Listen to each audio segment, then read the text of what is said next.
ഇത് നിർബന്ധമായിട്ടും ജപിക്കണം. സദാസമയവും ഗുരുവായൂരപ്പനെ വിചാരിച്ചോളൂ. ആ ചിന്തയിൽ മുഴുവൻ ഗുരുവായൂരപ്പനാവട്ടെ. നമ്മൾ എങ്ങനെയാണോ ശബരിമലയിൽ നമ്മൾ വ്രതം അനുഷ്ഠിച്ചത്, എങ്ങനെയാണോ നമ്മൾ കർക്കിടക മാസത്തിൽ നമ്മൾ രാമായണ മാസം ആചരിക്കുന്നത്, എങ്ങനെയാണോ നമ്മൾ വൈശാഖ മാസം നമ്മൾ ആചരിക്കുന്നത്, അതുപോലെ ഈ ഗുരുവായൂർ ഏകാദശിയും നിങ്ങൾ ആഘോഷിക്കണം, വ്രതമായി അനുഷ്ഠിക്കണം, തപസ്സായി സ്വീകരിക്കണം. നമസ്കാരം.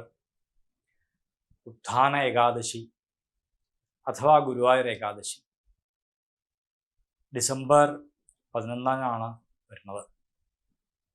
സാധാരണ വൃശ്ചിക മാസത്തിലെ ശുക്ലപക്ഷ ഏകാദശിയാണ് ഉത്ഥാന ഏകാദശിയായിട്ട് ആഘോഷിക്കുക. ഉത്ഥാന ഏകാദശിക്ക് അതിൻ്റെ പ്രാധാന്യം എന്താണെന്ന് ചോദിച്ചാൽ അത് ഭഗവാന് മാത്രമേ അറിയാവുള്ളൂ എന്ന് നമുക്ക് പറയാൻ കഴിയൂ. കാരണം അത്രയ്ക്ക് പ്രാധാന്യം.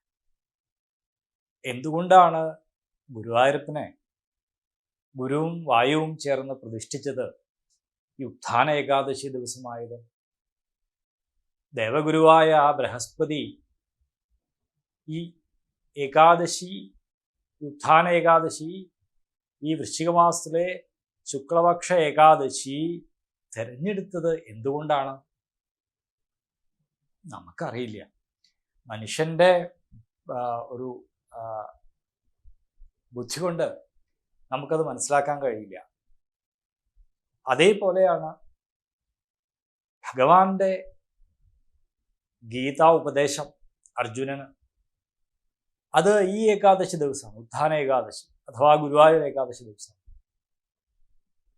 ഇന്ദ്രനും കാമധേനുവും ചേർന്ന് ആ ശ്രീകൃഷ്ണ ഭഗവാനെ പട്ടാഭിഷേകം ചെയ്ത് ആ ഗോവിന്ദ പട്ടാഭിഷേകം ഈ ഉത്ഥാന ഏകാദശി ദിവസമാണ്. അത്രയ്ക്ക് പ്രാധാന്യമാണ് ഈ വൃശ്ചിക മാസത്തിലെ ഈ ഏകാദശിക്കുള്ളത്. അന്ന് ഏകാദശി വ്രതം അനുഷ്ഠിക്കുന്നവർ വിഷ്ണുപദം പ്രാപിക്കുമെന്നും എല്ലാവിധ ഐശ്വര്യങ്ങളോടും സുഖങ്ങളോടും കൂടി ഗൃഹജീവിതം നയിക്കുമെന്നുമാണ് പറയുന്നത്. ഈ ഡിസംബർ 11 ഗുരുവായൂർ ഏകാദശി അഥവാ ഉത്ഥാന ഏകാദശി വരുന്നത്.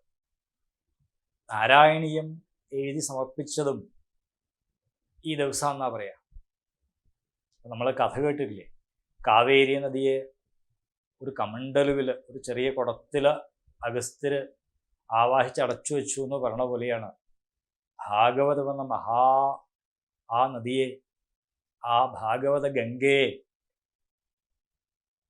ഒരു ചെറിയ ഗ്രന്ഥത്തിലാക്കി, നാരായണീയം ആക്കി മേൽപ്പത്തൂര് ചുരുക്കി എഴുതിയത്. ആ നാരായണീയം ഗുരുവായൂരപ്പന് സമർപ്പിച്ചത് ഈ ഉത്ഥാന ഏകാദശി ദിവസമാണ്. ഈ ഏകാദശി ദിവസം, ഈ വൃശ്ചിക മാസത്തിലെ ശുക്ലപക്ഷ ഏകാദശി ദിവസം. എങ്ങനെയാണ് ഏകാദശി വ്രതം നമുക്ക് ഇപ്രാവശ്യം ആചരിക്കേണ്ടത്?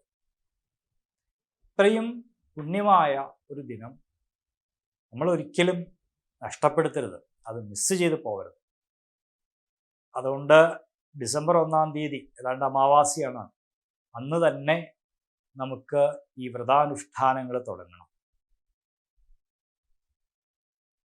ആ അമാവാസി ദിവസം മുതൽ ദ്വാദശി തീരുന്നത് വരെ, ഡിസംബർ 12 തീരുന്നത് വരെ വ്രതാനുഷ്ഠാനത്തോടു കൂടി വേണം നമ്മൾ ജീവിക്കേണ്ടത്. സാധാരണ സൂര്യോദയത്തിന് മുമ്പായിട്ട് ഉണർന്ന് എഴുന്നേറ്റ് കുളി മറ്റുള്ള കാര്യങ്ങൾ കഴിഞ്ഞ് ഭഗവത് നാമജപം, ഭഗവാന്റെ പൂജ, ഭഗവത് ഗ്രന്ഥങ്ങളുടെ പാരായണം, ഇതെല്ലാം വേണം. അതേപോലെ തന്നെ മത്സ്യമാംസാദികൾ ഉപയോഗിക്കാതിരിക്കുക, സാത്വികമായിട്ടുള്ള ആഹാരം കഴിക്കുക, കഴിയുന്നത്ര നിലത്ത് കിടന്ന് അതിന് ഒരു പ്രാധാന്യമുണ്ട്. നിലത്ത് കിടക്കുക എന്നുള്ളത് ഈ ഏകാദശി വ്രതത്തിൻ്റെ വിഷയത്തിൽ. നിലത്ത് കിടക്കുക എന്ന് വെച്ചാൽ ഒരു പായൊക്കെ ഇട്ട് കിടക്കാം, കട്ടിലയിലൊന്നും കിടക്കാണ്ട് ഒന്ന് താഴ്ത്തിറങ്ങി കിടക്കുക. അതേപോലെ ഭക്ഷണം ഈ 12 ദിവസവും മുഴുവനായിട്ടൊന്നും ഒഴിവാക്കാൻ പറ്റില്ലെങ്കിൽ പോലും സാത്വികമായ ആഹാരം കഴിക്കുക, കുറച്ച് മാത്രം കഴിക്കുക, ധാരാളം ജപിക്കുക, അടുത്തുള്ള ക്ഷേത്രത്തിൽ പോവുക, ഭഗവാന് പൂജാപുഷ്പങ്ങളോ മറ്റ് പൂജാദ്രവ്യങ്ങളോ സമർപ്പിക്കുക, ഇതെല്ലാം ചെയ്യുക. ഇത് കൂടാതെ ഈ 10-12 ദിവസം ഉണ്ടല്ലോ, സുഖമായിട്ടും ഏതെങ്കിലും ഒരു മന്ത്രം തിരഞ്ഞെടുത്തുകൊണ്ട് ഒരു 1,00,000 ആവൃത്തിയെങ്കിലും നിങ്ങൾക്ക് ജപിക്കാൻ കഴിയുമെങ്കിൽ അതൊരു വലിയ കാര്യമാണ്. ഒരു ദിവസം ഒരു 10,000 ജപിച്ചാൽ തീർച്ചയായിട്ടും ഈ 12 ദിവസം കൊണ്ട് 1,00,000 കടക്കുമല്ലോ. അങ്ങനെ ജപിക്കാൻ സാധിക്കുന്നവർ ഈ വ്രതാനുഷ്ഠാനത്തോടു കൂടി ജപിക്കുക. അപ്പം അതൊരു തപസ്സിൻ്റെ ഫലമാണ്. വലിയ ആത്മീയമായ ഒരു ഉത്കർഷയും ഉണർവും എല്ലാം നമുക്ക് ഈ ഒരു തപസ്സിലൂടെ നമുക്ക് ലഭിക്കും.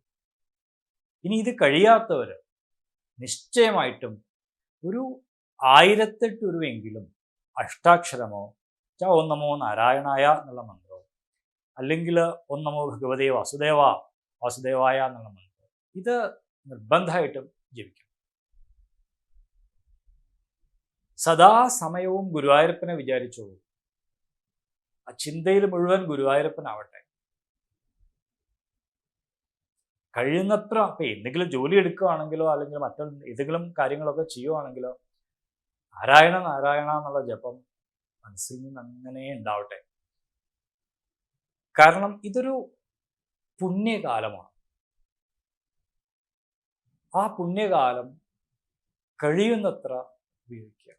ഇപ്പോൾ ഭാഗവതമൊക്കെ വായിക്കുന്നവർക്ക് സുഖമായിട്ടൊരു സപ്താഹം ഈ സമയത്ത് വായിക്കാം, 7 ദിവസം കൊണ്ട്. അല്ല ഇനിയിപ്പോൾ 7 ദിവസം കൊണ്ട് അങ്ങനെ നിർബന്ധമില്ല.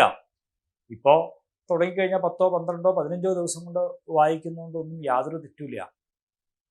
സപ്താഹം വേറൊരു അനുഷ്ഠാനം എന്ന നിലയിലാണെന്ന് മാത്രമേ ഉള്ളൂ. 15 ദിവസം കൊണ്ട് ഭാഗവതം വായിക്കുന്നതും അനുവദനീയമാണ്. അങ്ങനെ വായിച്ചു തുടങ്ങാം. നാരായണീയം വായിക്കാം.